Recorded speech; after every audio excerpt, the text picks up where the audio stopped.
Jordan. I'm the director of Simple Living Property Limited, an aspiring property developer.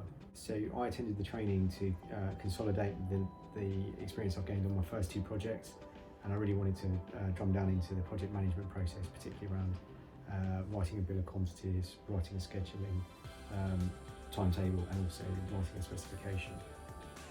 The key thing I'll take away is the importance of specification, particularly when managing subcontractors and going through the tender process for subcontractors as well.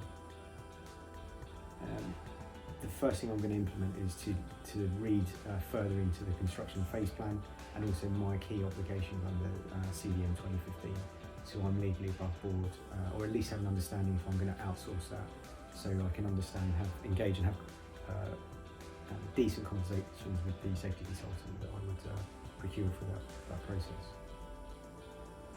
Paul's teaching style for me, I like it. There's still little snippets of military and still serving, and being in my last year, I definitely respond well to it.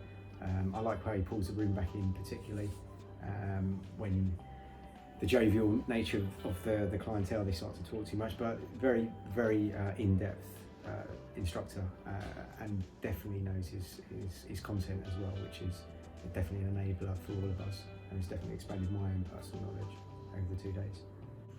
For me, what makes this different is it's not about strategy, it's about implementing those key skills that the majority, or near 100% of the project managers out in the construction industry have, and it is key to us as investors in how we manage and de-risk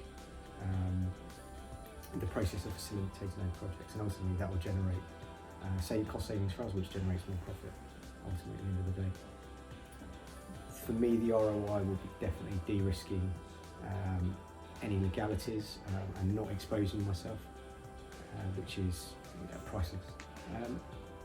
What would I say to someone? I'd say it's definitely worth the investment for the 2 days. It's a good location, and we've been well fed, well watered, and it is definitely a must for any property investor out there, particularly ones that want to project manage themselves. But even if you are seeking to outsource, it's understanding those things that you're outsourcing to the project manager, so when project manager comes to you with discussions about X, Y, or Z, you know exactly what the project manager is discussing.